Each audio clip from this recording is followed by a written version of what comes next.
चार वाणियाँ परा, पश्यन्ती, मध्यमा और वैखरी हैं।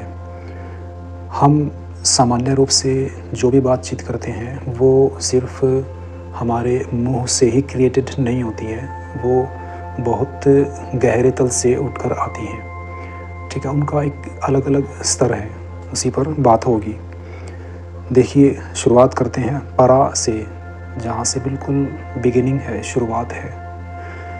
परा का ऐसे सामान्य रूप से अर्थ है विपरीत, पीछे या अधिक। जैसे पराजय, जय का अर्थ विक्ट्री या जीत है, इसका ठीक उल्टा हो जाएगा अगर हम पराजय कहते हैं। ठीक है, लेकिन यहाँ पे अर्थ परा से बहुत गहनतम रूप से लिया गया है। देखिए, यह जो संपूर्ण संसार हम देख रहे हैं अपनी आंखों के सामने, पृथ्वी, जल, अग्नि, वायु, आकाश, मन, बुद्धि और अहंकार भी, और ग्रह, उपग्रह, ब्रह्मांड, सभी गैलेक्सीज, ये सारी जो सृष्टि है ये अपरा में आती है।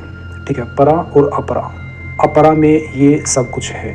इसका जो ठीक उल्टा होगा वो है परा। देखिए, अपरा को हम अस्तित्व या एग्जिस्टेंस मान सकते हैं, जो कि सब दिख रहा है, लेकिन परा है नॉन एग्जिस्टेंस, अनस्तित्व। ठीक है, इस तरह से इसको हम लेंगे। तो यहाँ पे फिर बात होती है परा की, जहाँ जो शब्द हम बोलते हैं उसकी शुरुआत होती है। देखिए, इसका जो स्थान है, वो जो लोकेशन है, उसको नेवल या नाभि प्रदेश माना गया, या नाभि चक्र कह सकते हैं। ठीक है, वहाँ से स्पीच की ओरिजिन है या स्रोत है। यह अनमूवेबल या एक अनलिमिटेड, अपरिसीम, अखंड स्थिति है। ठीक है, अब क्या है, हम पश्यन्ती में, देखिए परा में जब कोई भी एक, देखो वहाँ पे क्या है, अभी तक कोई क्रिएशन नहीं हुआ है और स्थितियाँ एक परम शून्य की स्टेज पे हैं, या अनस्तित्व, नॉन एग्जिस्टेंस के लेवल पे चीज़ें हैं, होके भी नहीं हैं और नहीं होके भी हैं, जिसे हम महाशून्य भी कह सकते हैं। लेकिन वहाँ से एक अगली स्टेज पैदा होती है, पश्यन्ती। पश्य का ऐसे अर्थ है देखना। संस्कृत में एक धातु है दृश्य, जिससे पश्य शब्द बनता है, और पश्य का अर्थ देखना। अब पश्यन्ती में क्या होता है, देखिए जैसे स्वप्न में हम नींद में स्वप्न देखते हैं, सपना चल रहा होता है, तो वहाँ पे एक पिक्टोरियल लैंग्वेज चल रही होती है, सिर्फ पिक्चराइजेशन होता है, शब्द नहीं होते हैं। ठीक है, अभी शब्द का उत्थान नहीं हुआ है, सिर्फ पिक्चर्स से, तस्वीरों से ही हम वस्तुओं को देख रहे होते हैं, या उस संसार को अपने बोध में ले रहे होते हैं। ठीक है, ये स्वप्न की जो स्टेज है वो भी उसी लेवल पे ही होती है। ठीक है, पश्यन्ती। और ये फील्ड ऑफ इमोशंस, ये भावनाओं का एक क्षेत्र है, इसको परावाक भी कहते हैं, और ये अव्यक्त है, और ये अद्वैत की स्टेज है, ये नॉन ड्यूअलिस्टिक रीजन है। ठीक है, यहाँ पे इमोशंस में वो चीज़ है अभी, लेकिन शब्द में क्रिएटेड नहीं हुई है, लेकिन इमोशन में है।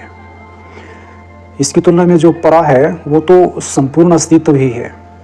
ठीक है, उसके आगे पश्यन्ती, पश्यन्ती के बाद अब आते हैं हम मध्यमा में, जो कि एक मीडियम या बीच की स्टेज है। अब यहाँ पे क्या होगा, जो भावना थी वो शब्द में क्रिएटेड हो जाएगी, शब्द के रूप में आ जाती है। मध्यमा की जो लोकेशन है वो थ्रोट या गले को माना गया है। Emotion is converted into words. अब यहाँ पे जो भावना है वो शब्द में परावर्तित हो जाती है, बदल जाती है, और ये एक मेंटल फंक्शन है। ध्यान रहे, शब्द क्रिएट तो हो गए हैं, लेकिन अभी भी अव्यक्त हैं, अनएक्सप्रेस्ड हैं, उनको मुंह से बोलकर नहीं बताया गया है। ठीक है, ये अव्यक्त वाणी है, अनएक्सप्रेस्ड स्पीच। मध्यमा, इसको हम मन भी कह सकते हैं। मन में जैसा हम सोचते हैं, हम लैंग्वेज का उपयोग कर रहे होते हैं, जैसा कि हमने अपनी परवरिश के चलते जो भी कोई पर्टिकुलर भाषा सीखी हुई होती है उसका उपयोग करते हैं, और मन में सोच रहे होते हैं हम लैंग्वेज का उपयोग करके। ठीक है, वो मध्यमा है। उसके बाद क्या आता है फिर, वैखरी। अब इसमें क्या होगा, जो हम मन में लैंग्वेज का यूज़ करके सोच रहे होते हैं, उसको अपने मुंह का उपयोग करके, जिह्वा से ध्वनि क्रिएट करते हैं और उन शब्दों के द्वारा उसे लैंग्वेज में उतार देते हैं ताकि दूसरे के लिए वो बोधगम्य हो सके। ठीक है, तो वैखरी की जो लोकेशन है वो टिप ऑफ द टंग, जिह्वा को माना गया है। ठीक है, a word is formed and said. अब इस स्टेज पे आके एक शब्द फॉर्म्ड हो जाता है या रूप में ढल जाता है और दैट इज़ सेड, उसको बोल दिया जाता है। यहाँ पे आके वाणी व्यक्त हो जाती है, एक्सप्रेस्ड हो जाती है और ये ड्यूअलिस्टिक फॉर्म है। यहाँ पे द्वैत होता है। अब द्वैत कैसे है देखिए, जिह्वा जब शब्द क्रिएट करती है तो वो या तो ऊपर या नीचे या आगे होंठों पे टच होती है या स्ट्रोक करती है, हिट करती है, जिससे ध्वनि पैदा होती है। ठीक है, उस ध्वनि को अलग अलग ढंग से क्रिएट करके हमने शब्दों का एक अलग अलग पैटर्न तैयार किया और उसे लैंग्वेज में ढाल दिया।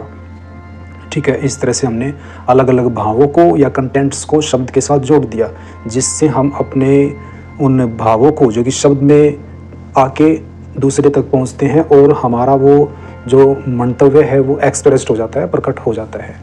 यह है, ऐसा होता है।